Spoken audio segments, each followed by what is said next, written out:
Hello students. Now we are going to start our revision classes and today's topic is bryophyte. So now we all know that bryophytes are the group of plants that cannot be differentiated into roots, stem and leaves. The plant body is thallus. That's why the plants are called as thallophytes. They don't have vascular tissues. Instead, they are attached to the surface by the means of rhizoids. Bryophytes are found in moist, sandy, and humid places where water is available.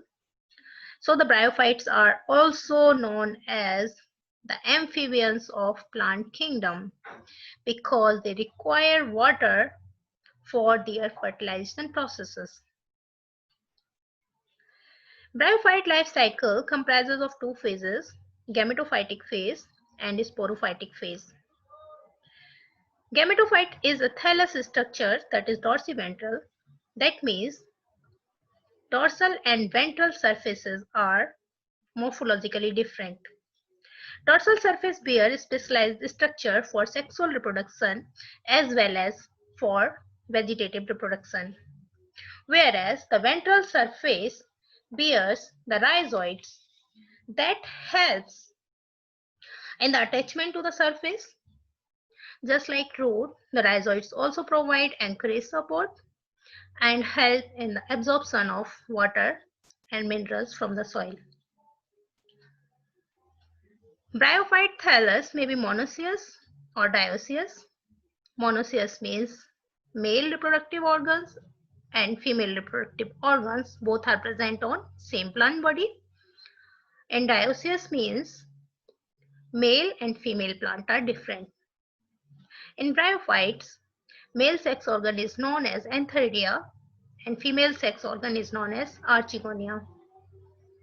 Mature antheridia produces antherzoids or sperms which with the help of water reach to the egg and fertilize the egg cell.